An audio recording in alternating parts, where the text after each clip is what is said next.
Muitos foram os boatos que surgiram em torno das consequências das chuvas em Ouro Preto.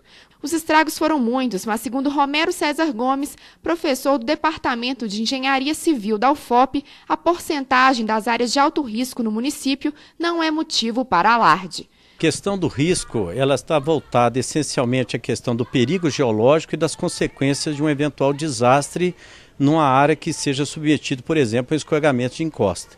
Então, devido a esse relevo altamente compactado da cidade de Ouro Preto, realmente Ouro Preto tem uma condição de risco elevado bastante intenso.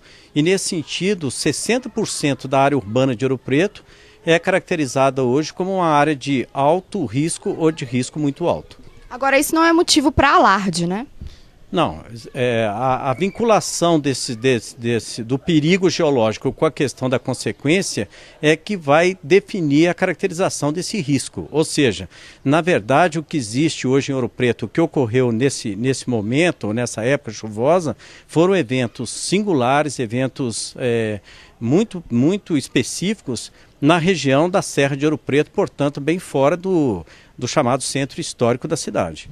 As discussões sobre as áreas de risco em Ouro Preto geraram tanta polêmica que se chegou a falar até que o Museu da Inconfidência estaria em área de alto risco e que o centro histórico também corria perigo. Essas informações, segundo o professor Romero, não procedem.